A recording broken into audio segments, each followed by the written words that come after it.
The Picaro 2.0 aircraft, aka the Picarito, is going together wonderfully. This video is focusing all on the wings of the aircraft, plus some other little bits and bytes here and there. But let's get started with our wings. Previous video, we did our back end of the aircraft. We kind of got our engines sorted out. One other thing we're also going to be doing in this video is getting our front part of our fuselage painted on the inside. So we're going to be putting black inside the entire inside. Not the back side because that's all invisible, just this section here. So we'll get both of our wings laid out on the build table. The wings are going to be very straightforward, like your typical Elite Aerosports wing. We do have the double control arm to add for the ailerons. That's the same thing we did on the previous surfaces for the elevator and rudder. So let's get all of our parts laid out for this guy. All right, so we've got the front part of the fuselage all taped off, ready to paint the inside. We've taped the back, we've taped the gear opening, we've wiped everything down. So let's get that painted with black. All right, so as a first step here, just checking the alignment of everything on the aileron servo. So we've got the servo just placed in there. We're using the same setup that we did on the rear portion. So we're using one of the 6mm hubs. That's installed on the servo. We've got one of our arms installed.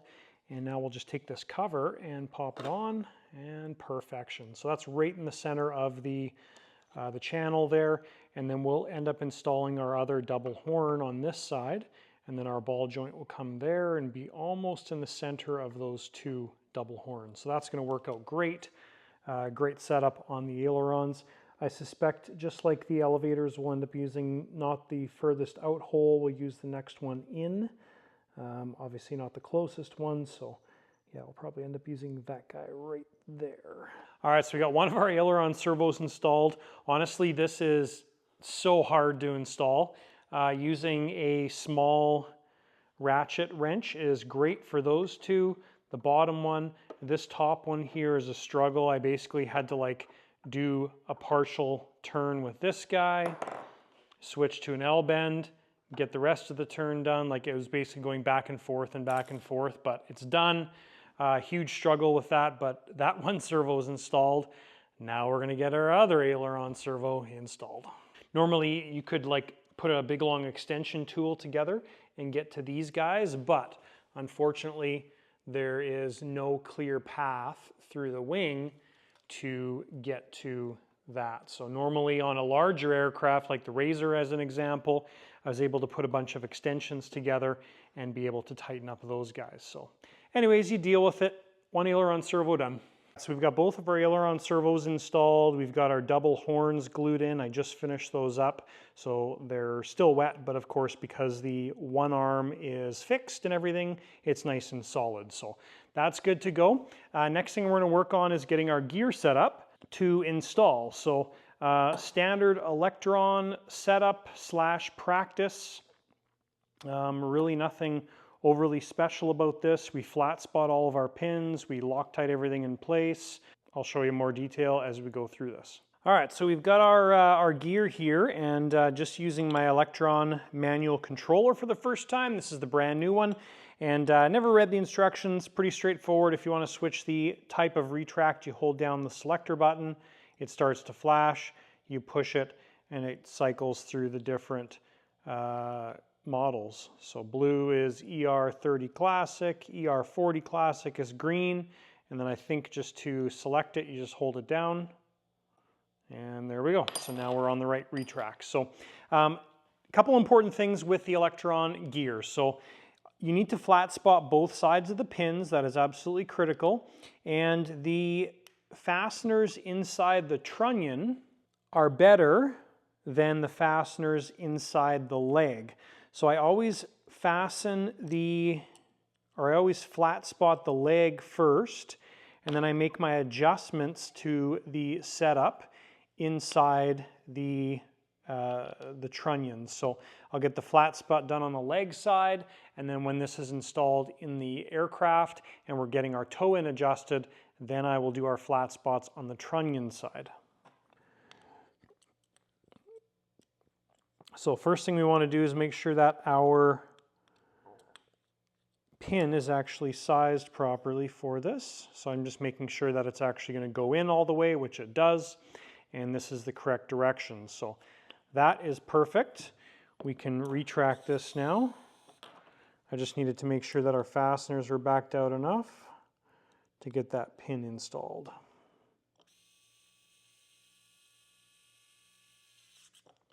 There we go. So what I do to flat spot the leg side is take the fasteners, tighten them down, all 4 of them. Once you do that, you can loosen them off. And what this does is it puts kind of a black mark on the pin and allows you to know exactly where to put those flat spots. All right, so we've got the pin fastened and Loctited into our leg. We've got the leg just put in the landing gear. Now, when you're putting your wheels on, there's a couple important notes here. First thing, I've seen some people put the pin on backwards, so the C-clip on this outside face. That's not the way it goes. There's a mushroom head or a flange on the outside of the pin. There's also a flat spot on the pin as well. So that flat spot needs to go towards the underside of the landing gear. So the flat spot in this case, don't know if you can see it, but it's right there on the pin. And we want to have that facing towards the bottom. And the reason for the flat spot is you've got your keeper pin right there, and that of course keeps everything in proper alignment. So we'll get this set up.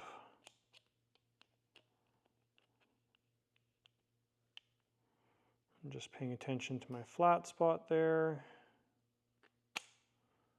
There we go. And then now I'm going to undo this guy.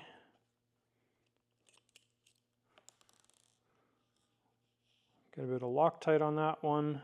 Just looking in there and confirming that I can see the flat spot, which I can. Put some Loctite on this.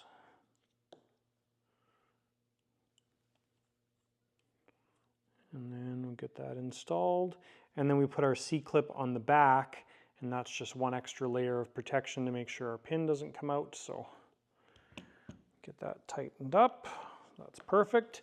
And then the C-clip or E-clip, you just clip on the back there. So other thing we need to do is we need to go and tighten up our 3 fasteners holding the wheels together. If you don't do this, they will eventually work their way out, which is pretty typical. Oh, looks like there was Loctite on those guys. That's nice. But now we've got more Loctite. All right, so our legs are ready to install in the wings. So first thing I do here is get everything lined up in the wing. So last thing I do is worry about toe in and stuff. So first thing I want to do is get this gear installed and get the position of the actual gear itself figured out in the wing. So we've got our gear controller hooked up, and that part's all done. So we can do this a couple different ways. The easiest thing is just pop the gear out like that, and we will take our landing gear and just get it plugged in to the wing like that. The actual line for the retract itself will route out there. There we go. And then now we can take our leg and get that installed in the landing gear. And then I just tighten the screw up just ever so slightly just to kind of hold everything in place. So now what I'll do is I will get this retract kind of positioned. Right now it's tucked all the way against the base here, and it looks like it's probably going to work just fine. So now we'll get this adjusted. You're always skewing the wheel a little bit towards away from the actual landing gear, because as this comes up in an arc, it's going to arc towards the base of the opening.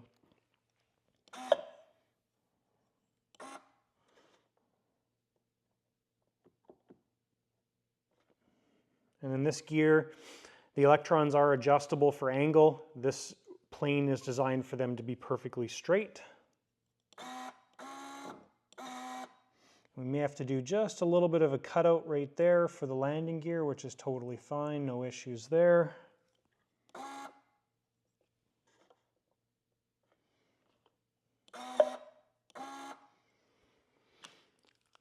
So yeah, I'll mark that.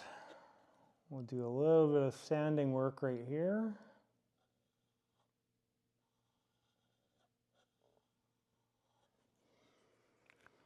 Because we need to have that gear centered, and then it hits the skin of the wing right there. So I'm going to get that sanded out with my Dremel, and then we'll get this positioned. All right, so we're good to go here. We've got that sanded out a little bit. So now I am just getting this positioned perfectly. So I'm just getting it centered forward and backwards, getting the right position. There we go. And then what I'll do is I'll take my 1/16 drill bit and I'm just going to drill a hole into the center of one of the retract holes. Double check. We're still good. All right, and for ER40s, generally I'm always using wood screws, and we're using number 6 by 3/4 wood screws is a good size for this. And then here in Canada, we use Robertson head screws, which are the square head screws. This is a Canadian thing, part of the Canadian history, I think. But anyways, the best thing about the Robertson screws is you can put them on and they stay on, and also they never strip because they're square. So we'll get that one screwed in. And then once this one's tight, then we can do our final positioning, and I will drill each one out individually and screw them in individually. Okay, so we're good there. I'm just going to retract it and check. Perfect. So, and then I'll go back afterwards and CA these holes, but right now I'm just getting the positioning done. And because these screws have an angled head to them, I'm making sure that I drill my holes right in the center of those screw holes or openings in the landing gear, so that when you tighten them down,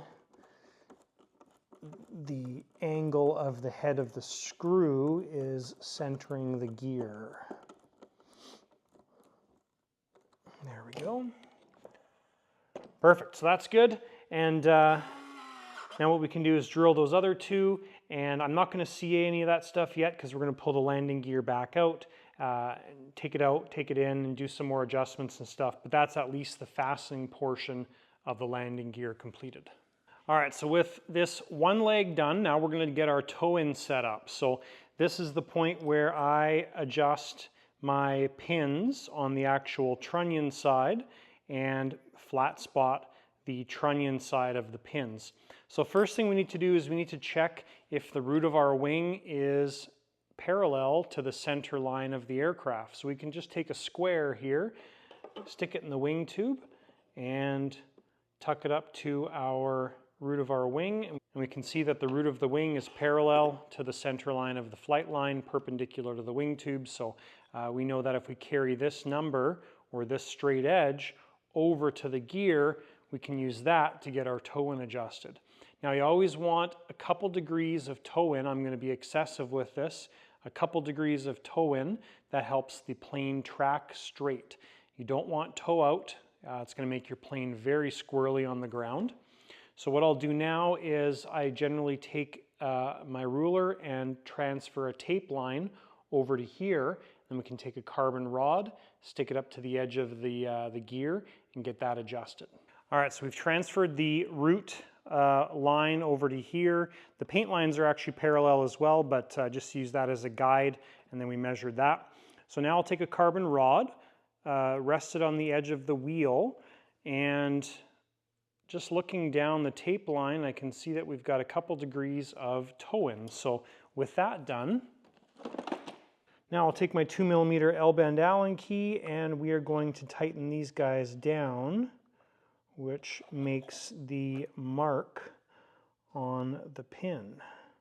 So you don't need to do both sides of the pin. You can just do one side if you want, and that's sufficient.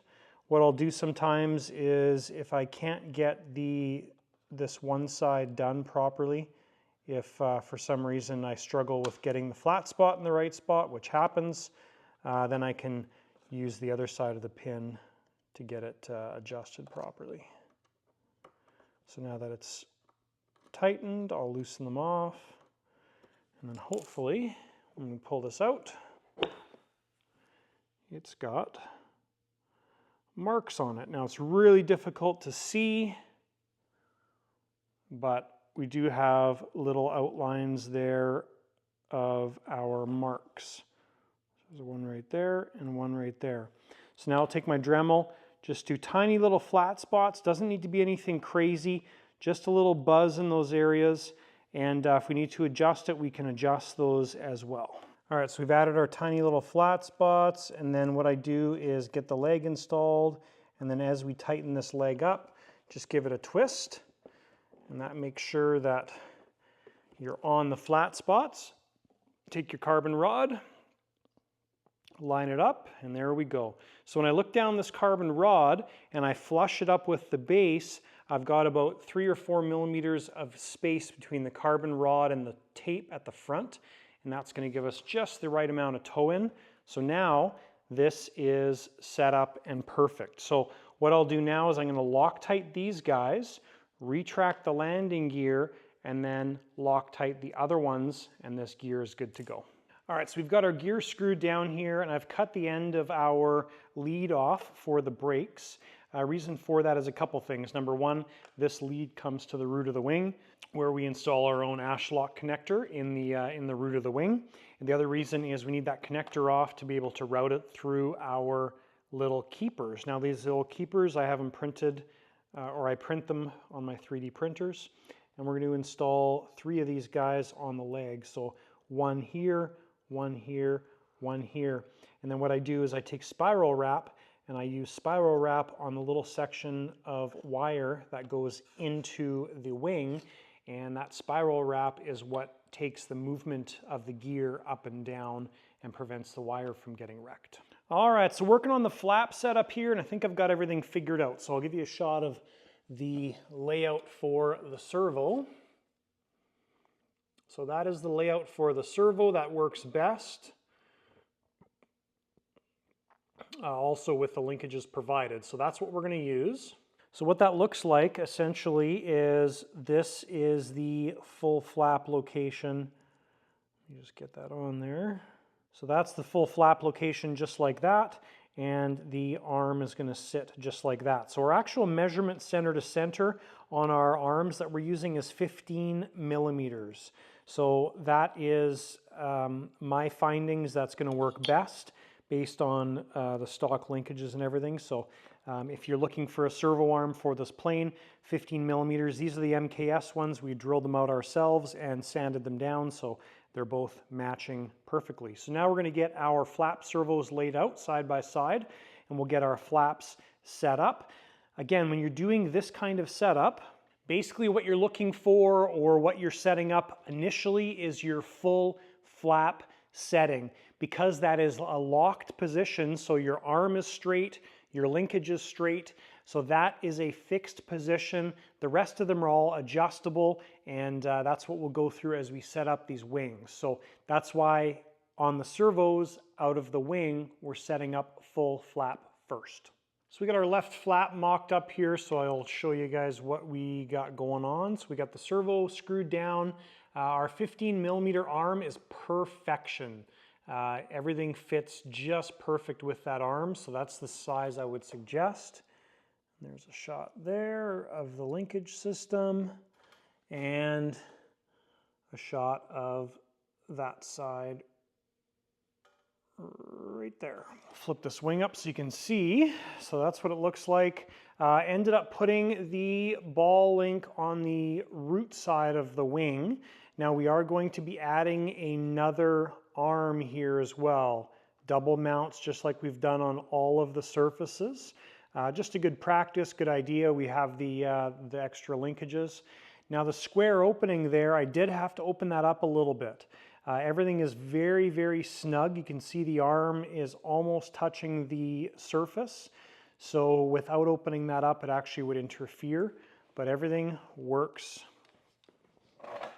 perfect. And I'll just close the flap here and show you what it looks like in a closed position. So you can see the travel. There's a shot there, and that shot right there. So now that we've got a plan going forward with the flaps, we're going to get our other flaps set up, and we'll basically get these to the point where we are ready to glue in our second horn. All right, so getting the double horn added to the flap here, fairly straightforward, just like the wing surfaces. So we just use our Dremel and create a slot, and we've got everything queued up here with our linkage. So we're gonna put a bunch of high sol in there, get this slipped in, we've sanded the horn out, and that will get bolted together, which will, of course, keep everything nicely in place because of our fixed horn on that side. So we're gonna do the same thing on both flaps. All right, so we got our cover plates done on both of our ailerons. That's completed. We're just letting our flaps cure, and we got our gear all set up here. So what we do with the brakes on the gear is we put a connector on there. So if you do have to take the landing gear out of the aircraft, you can disconnect here, disconnect there, and the landing gear comes out. So that's easy. We've also put our spiral wrap onto this portion of the brake line to protect it. So that gear is 100% ready now to reinstall in the wings. All right, guys, so it's the next day and we are ready to set up our flaps now. Our horns have fully cured, of course, because it's been 8 to 12 hours. So first thing we're doing is we're taping off our ailerons. The point of taping off the aileron is because the flap measurement that is suggested is 85 to 95 millimeters. So right now we're at 80, that's just the linkage in some random spot. And what we're looking for is we're going to shoot for about 95 millimeters, go for the max flap movement, because the more the merrier. And so what we need to do in this case is we're going to do two things. Number one, we're going to use this as our baseline measurement. So we're going to use that measurement that they're suggesting from the aileron to the flap. The other thing we're going to do is once we get one flap set up, we're going to take our angle finder and get that on the wing as well. And that'll give us 2 points of reference. Again, because we're mechanically setting up full flaps with that servo, that's an important step. So there is a shot of what I'm talking about mechanically set up. So our servo arm is straight, our flap linkage is straight, and it's the actual linkage length and everything that's determining the flap setup. So this is important to get full flaps even, because the half flaps and flaps off are adjustable in our radio.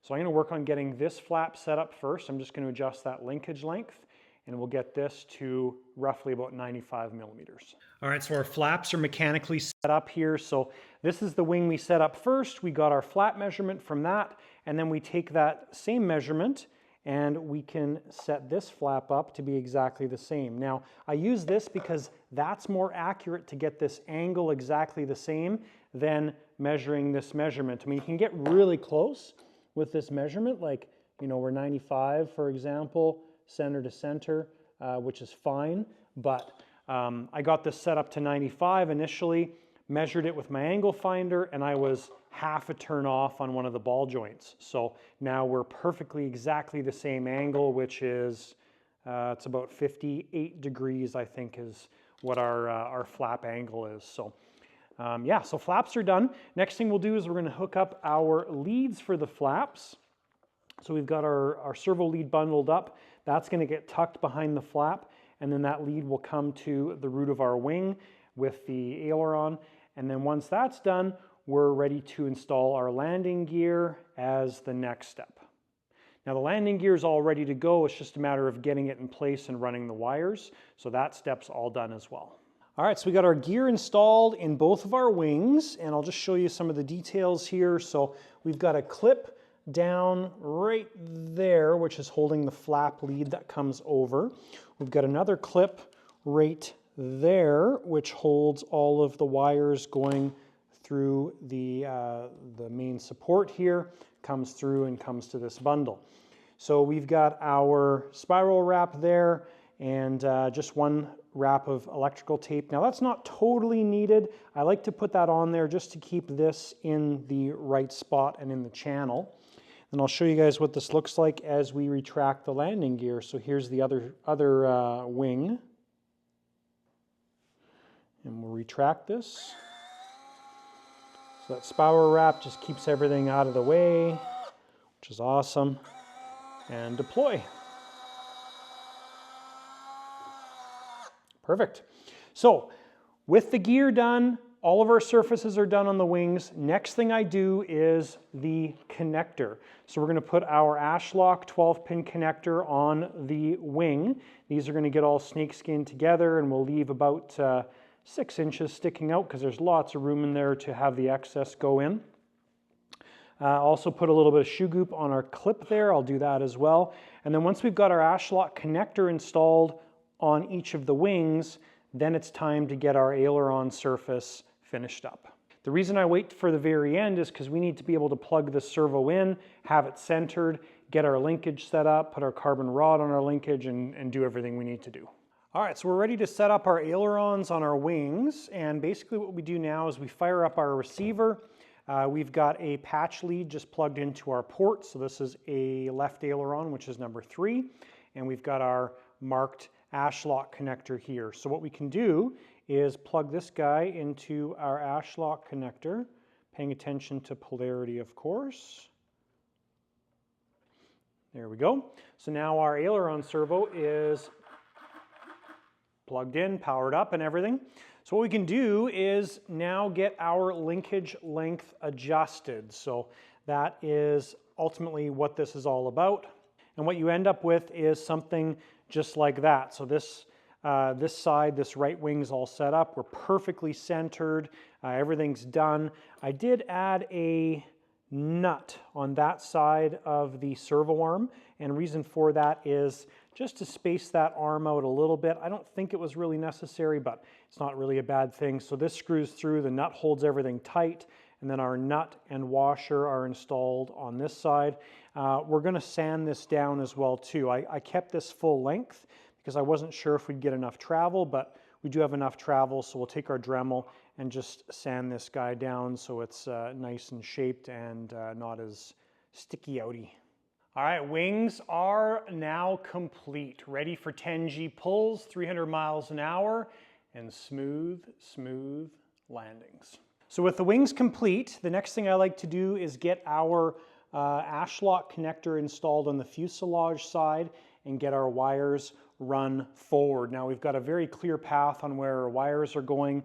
I've been basically making all of our wire leads come to the very front of this pocket so we can cut them down to where they need. And any snakeskin we're installing just comes a little bit past the opening right here that we would feed the wires through. So we're going to get those things organized next, and we'll get those wire leads done up. So generally the first thing I do here is take a look at the wing. Okay, anti-rotation pin, main tube. We're just in front of the main tube is our opening. Generally, most aircraft have a matching former on the fuselage side. So if we look at the fuselage side, we're probably going to see an opening just like that. So we've got main wing tube, and then there's a square opening right in this area right here. So that's pretty much where we will route our wires through.